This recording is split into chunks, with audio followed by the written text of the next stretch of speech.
The former Miami Dolphins coach is suing the NFL and three teams, the Dolphins, Broncos, and Giants, alleging discrimination regarding his interview process and his firing in Miami. In the lawsuit, Flores alleges that Miami owner Stephen Ross attempted to incentivize him to tank and purposely lose games in 2019, offering him $100,000 for every loss that season. Flores says he fell out of favor when he didn't comply, costing the Miami Dolphins the top pick in the NFL draft. Flores also says that Ross pressured him to recruit a prominent quarterback with a meeting on a yacht. That was tampering. Joe Schein reported that quarterback was Tom Brady. And Flores also alleges that the Broncos brass showed up late and disheveled to his interview in 2019. And that the Giants' in-person interview was a sham, solely held to be in compliance with the Rooney Rule. And Flores' incredible proof is a text he got from Bill Belichick. The Patriots coach thought he was texting Brian Daboll and wished what he thought was Brian Daboll congratulations on the Giants job, saying that he heard from people in Buffalo and with the Giants that it was a done deal. That's 3 days before the Giants interviewed Flores. Wow, that's a terrible look. It's damning. Remember, 70% of the NFL players are black. There is currently one African-American coach in the league. It's awful. It's flat out wrong. In real time, when Brian Flores was fired, when I was on my SiriusXM radio show the day after the season ended, I went nuts. I loved Brian Flores. He's a heck of a coach. He just guided the Miami Dolphins to back-to-back winning seasons with an inferior roster. I voted Brian Flores as the coach of the year. I'm one of the 50 voters. Voted for him coach of the year after the 2020 season. Miami hadn't compiled back-to-back winning seasons since 2003. Firing him was a terrible decision, so there had to be more. Flores, of course, should be a head coach in the NFL. He just interviewed with the New Orleans Saints, and reportedly it went incredibly well.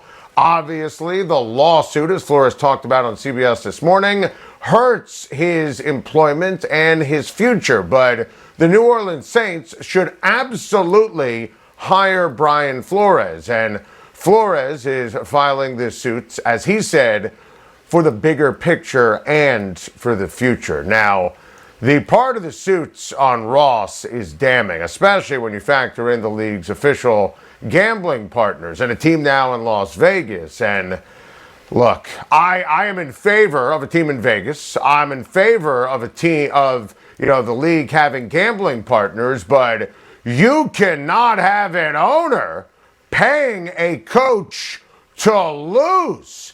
The NFL released a statement, and so did the clubs that Flores is suing. The NFL said that the suit is without merit. I don't know how that could be stressed and stated so quickly. That seems just flat out wrong. Look, the system is broken. You need African-American owners in the National Football League. There are so many qualified black head coaching candidates, from Flores to Byron Leftwich to Todd Bowles to my guy D'Amico Ryans to Eric Bieniemy to Leslie Frazier, among others. This is a terrible look for the NFL.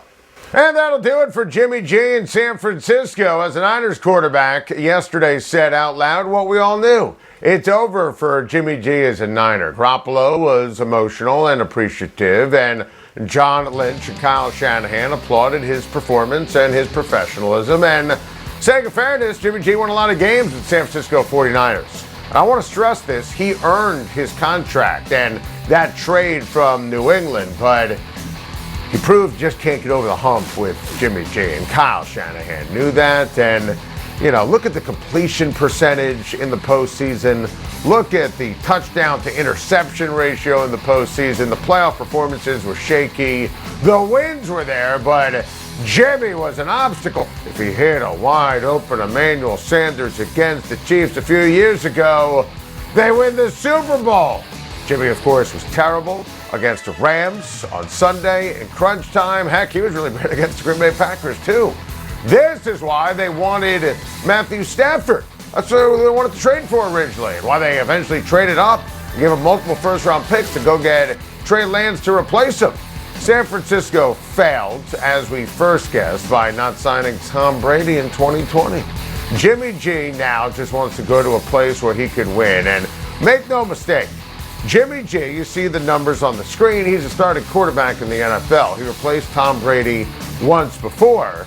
Think about this. If the Bucks bring back Fournette and Godwin, Tampa, they need a quarterback. That makes sense. If the Raiders foolishly ship out my guy Derek Carr, reuniting Jimmy with Josh McDaniels makes sense. If Denver doesn't get Aaron Rodgers or Deshaun Watson, that is a good fit for a team that really is ready at every position but quarterback to make the playoffs, and Jimmy can certainly do that. I think Washington and New Orleans could be on the radar too. Jimmy's a pro. Jimmy's a great leader. He's just not a great quarterback, which is why Jimmy is done with the 49ers.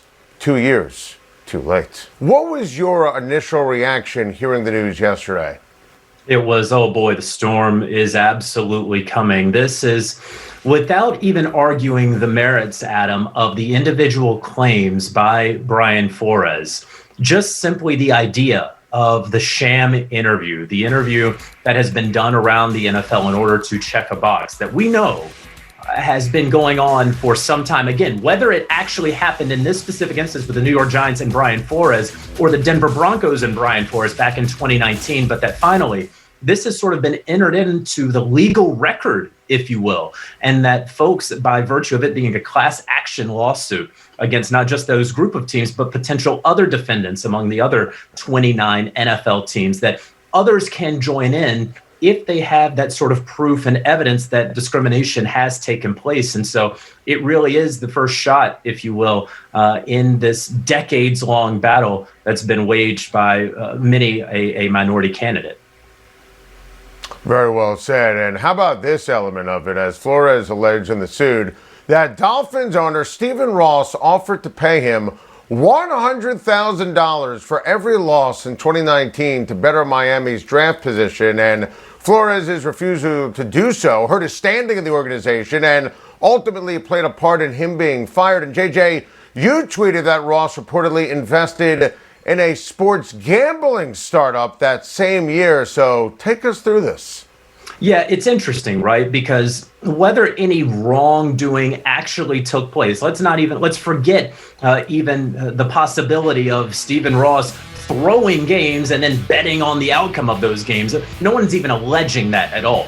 But what you have here is the appearance of it. And that's been the issue for as long as the NFL has been rumored to be getting involved with these gambling sites, with these betting groups, is that you have to be careful about simply the appearance, because now you're starting to talk about the integrity of the football game that we hold so near and dear. That is the foundation of the NFL. And so if Stephen Ross, one of these owners, is telling his coach to actively lose games. And we understand that there are owners out there who do not wish to win games to help their draft position or for some other end. But to tell a coach and to monetarily incentivize a coach, of course, allegedly, to lose a game while you are concurrently investing into sports gambling platforms, that gives off a terrible appearance. And again, if true, I think this could have very significant ramifications. I mean, I'm not just talking about docking draft picks. I'm not talking about a substantial fine from the league. I'm talking about a congressional subpoena. Now, again, we still need the evidence from Brian Flores. We need to see how that plays out. But certainly if that allegation turns out to be true, it is explosive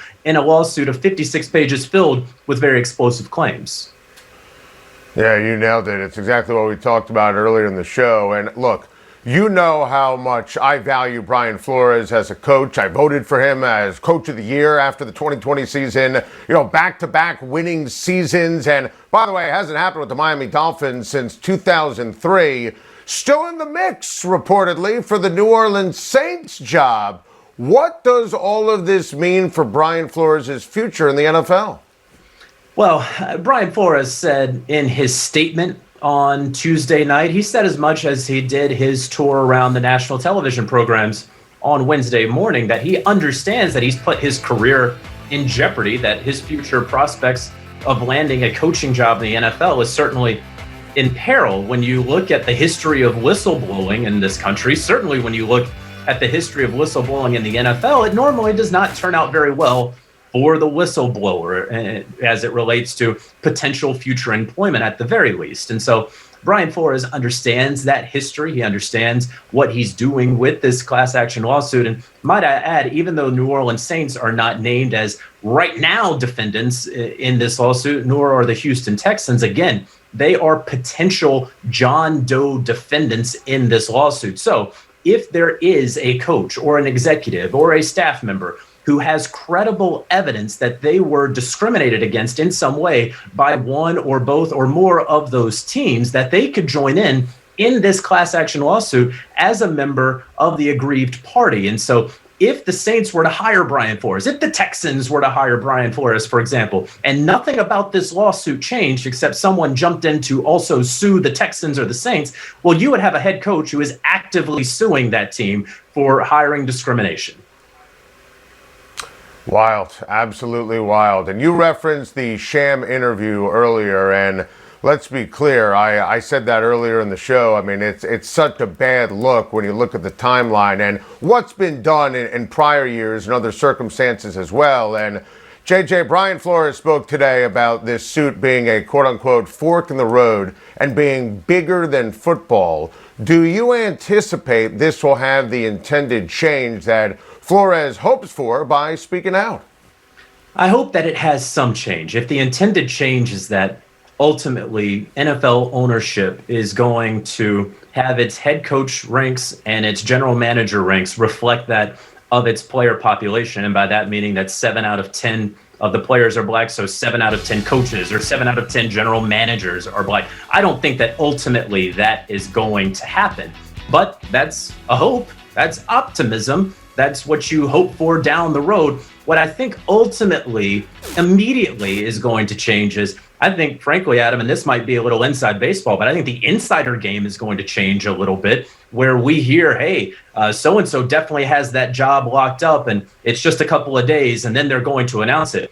Gone, Adam, are those days. They are going to be much more careful about what sort of information is getting out there based off of this. And then hopefully, of course, there are some minds and hearts that are ultimately changed. But Adam, the issue has always been, no matter what policies the league puts in place, and they change, adjust, and tweak the Rooney Rule every single year, sometimes multiple times in a year, we're still in a spot where, as of today, we have one black head coach in the NFL. I think we've seen at this point that there are only so many policies that you can make and change. You can only lead a horse to water so much before that horse has to drink. And right now, the NFL owners, and for the past couple of years, have shown that they don't have much interest in drinking that water. Will this lawsuit ultimately change their hearts and minds?